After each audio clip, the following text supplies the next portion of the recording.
નમસ્કાર, સ્વાગત છે આપણું બ્રેકિંગ ન્યૂઝની શરૂઆત કરીએ આણંદથી આવી રહેલા એક મોટા અને મહત્વના સમાચાર સાથે। આણંદના ચર્ચાસ્પદ પોલીસ ઓપરેશન અને એન્કાઉન્ટર મામલે રાજ્ય સરકાર અને પોલીસ વિભાગ સંપૂર્ણ એક્શન મોડમાં છે। ગુજરાતના કાયદો અને વ્યવસ્થાને સુદૃઢ રાખવા તેમજ પોલીસ જવાનોનું મનોબળ વધારવા માટે રાજ્યના ગૃહમંત્રી હર્ષ સંઘવી અને ગુજરાતના ડીજીપી જીએસ મલિક આજે કરમસદ સ્થિત શ્રી કૃષ્ણ હોસ્પિટલની વિશેષ મુલાકાત લીધી હતી। આ કામગીરી દરમિયાન ઘાયલ થયેલા આપણા બહાદુર પોલીસ જવાનોની મુલાકાત લઈ તેમણે સ્વાસ્થ્ય અંગે ખબર અંતર પૂછ્યા હતા અને તેમને શ્રેષ્ઠ સારવાર મળે તેની ખાતરી કરી હતી। આ મુલાકાત બાદ ઉચ્ચ અધિકારીઓ જિલ્લા પોલીસ અધિકારી જીજી જસાણી પાસેથી સમગ્ર ઓપરેશનનો વિસ્તૃત રિપોર્ટ મેળવ્યો હતો અને ઘટનાની ઊંડાણપૂર્વક સમીક્ષા કરી હતી। આપણે જણાવી દઈએ કે રાજ્યના ડીજીપી જીએસ મલિક એક પ્રેસ કોન્ફરન્સ યોજી અને આ સમગ્ર ઘટનાક્રમની સત્તાવાર માહિતી આપી છે। પોલીસ તપાસમાં સામે આવ્યું છે કે આરોપીનો ગુનાહિત ઇતિહાસ ખૂબ જ ગંભીર રહ્યો છે। તે અગાઉ પણ 2 જેટલા દુષ્કર્મના ગુનાને અંજામ આપી ચૂક્યો છે। એટલું જ નહીં, અગાઉ તે 5 વર્ષની સજા પણ કાપી ચૂક્યો હતો। જોકે પૂરતા પુરાવાના અભાવે કોર્ટ દ્વારા તેને મુક્ત કરવામાં આવ્યો હતો, પરંતુ આવા રીઢા ગુનેગારો સામે પોલીસ હંમેશા સતર્ક છે। હાલ આ કેસમાં કાયદેસરની તપાસ અને કાર્યવાહી સઘન રીતે ચાલી રહી છે। તો સમગ્ર ઘટનાક્રમ અને પોલીસની સતર્કતા અંગે રાજ્યના ડીજીપી જ્ઞાનેન્દ્રસિંહ મલિકે શું માહિતી આપી, આવો સાંભળીએ। જયંતિભાઈ ઠક્કર, ન્યૂઝ 16 ગુજરાત।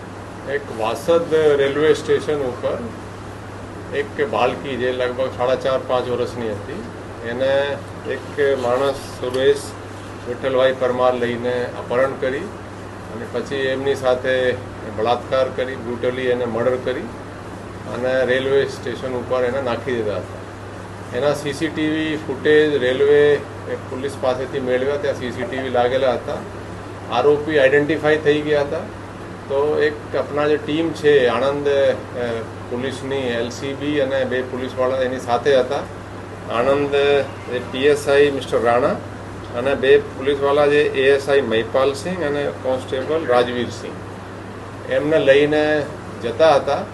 ત્યારે વચ્ચે લગભગ ગઈકાલે રાત્રે 11-11:30ની આશરે એને કંઈ વોમિટ જેવું એને કીધું। એ જ્યારે ઉતર્યા તો એને અટેક કર્યા ચાકુથી અને ચાકુથી પહેલાં એક પે અટેક કર્યા, ફરી એને વોર્નિંગ આપી પીએસઆઈ દ્વારા એને પગમાં પણ ગોળી મારી। પછી એ ફરીથી અટેક કરવા ગયા, એને બીજાને 2 ઘાવ માર્યા। પછી પીએસઆઈ પણ વોર કરવા જતા પીએસઆઈએ પછી ગોળી ચલાવી અને એનો મૃત્યુ પામેલ છે। જે આરોપી છે સુરેશ વિઠ્ઠલભાઈ પરમાર એ છૂટક મજૂરી કરે છે, પણ એના ઇતિહાસ જોઈએ તો એને અગાઉ પણ એ સિવાય 2 રેપ વિથ મર્ડર કર્યા છે। એ 2020માં એક રેપ વિથ મર્ડરમાં એને અટક કર્યા અને ચાર્જશીટ કર્યા અને 5 વર્ષ સુધી એ જેલમાં રહ્યા, પણ પુરાવાના અભાવે એ છૂટી ગયા હતા।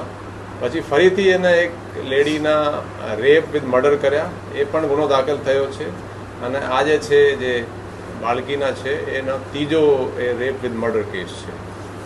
શું સંદેશ આપશો લોકોને જ્યારે આ પ્રકારની પ્રવૃત્તિ કરનાર લોકોને જ્યારે એન્કાઉન્ટર કરશે?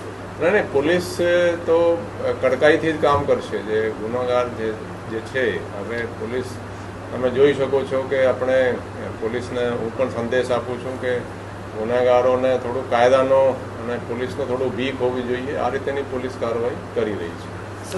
कल वासद रेलवे स्टेशन पर एक बच्ची लगभग 4.5-5 साल की बच्ची का एक अपहरण की घटना हुई थी, जिसको अपहरण करके एक किसी ने पहले आइडेंटिफाई नहीं था, अपहरण करके उसके साथ रेप किया और उसका मर्डर करके रेलवे ट्रैक पे डाल दिया।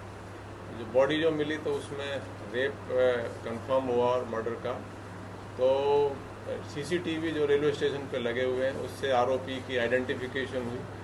तो आरोपी आइडेंटिफाई हुआ तो एक एलसीबी की टीम, उसमें एक पीएसआई मिस्टर राणा और 2 पुलिस वाले थे, एएसआई महिपाल सिंह और पीसी राजवीर सिंह।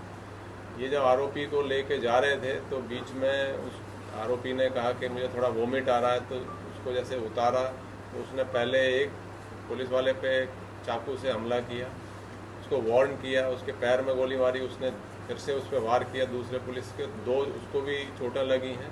वह पीएसआई पे भी उसने अटैक करने की कोशिश की, तो पीएसआई ने उसमें गोली चलाई है, जिसमें उसकी मृत्यु हो गई है।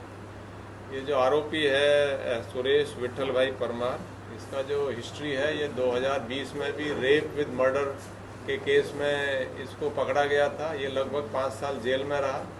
थोड़ा एविडेंस की कमी के कारण इसको वहाँ से उसको सज़ा नहीं हुई। फिर छूटने के बाद उसने फिर से एक रेप विद मर्डर किया, जो कि आनंद में ही दाखिल है, और ये उसका जो बच्ची का जो है ये तीसरा रेप विद मर्डर है। तो इसमें पुलिस ने सेल्फ डिफेंस में कार्रवाई करके उसकी मौत हुई है, आरोपी की मौत हुई है, सुरेश विठल भाई परमार। खास करके आज माननीय उप मुख्यमंत्री आए थे, क्या करें? आज અહીંયા જે इंजर्ड, आज जो यहाँ पे जो 2 पुलिस कर्मचारी जो इंजर्ड हैं, एएसआई महिपाल सिंह और कांस्टेबल राजवीर सिंह, उनको देखने के लिए माननीय नायब मुख्यमंत्री जी यहाँ पे आए थे। उन्होंने उनसे बात की और अभी दोनों जो पुलिस कर्मचारी हैं वो आउट ऑफ डेंजर हैं। Thank you.